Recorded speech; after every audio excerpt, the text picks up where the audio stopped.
এই বাংলাদেশের অধিকাংশ রাজনৈতিক দল ডিসেম্বরে জাতীয় নির্বাচন চেয়েছে এবং যৌক্তিকভাবেই চেয়েছে, এবং সেটি না হওয়ার কোনো কারণ নেই।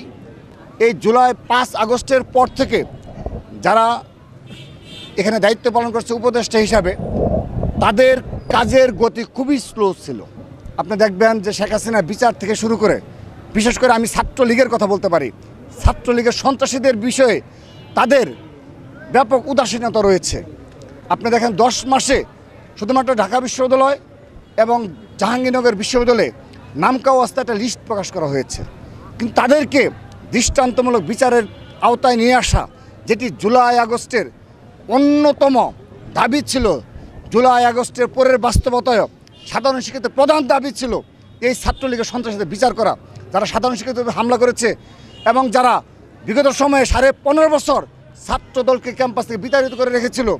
আমরা যখনই ক্যাম্পাসে প্রবেশ করতে গিয়েছি তখনই এই ছাত্রলীগের সন্ত্রাসীরা ছাত্রদের উপর জোরে হামলা করেছে, আমাদেরকে রক্তাক্ত করেছে, হত্যা করেছে ছাত্রদলের নেতাকর্মীদের।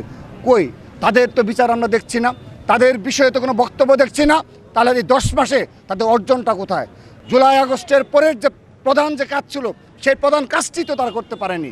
সেহেতু আমি ব্যক্তিগতভাবে মনে করছি তাদের এই ধরনের কাজের ধীরগতিটা অবশ্যই তার পেছনে কোনো কারণ রয়েছে, ষড়যন্ত্র রয়েছে। সে কারণেই তারা এটি পবিত্র রমজান মাসে তারা নাকি এই দেশে নির্বাচনী প্রচারণার জন্য সময় দিবে। তো এই ধরনের উদ্ভট চিন্তা কাদের মাথা থেকে আসে?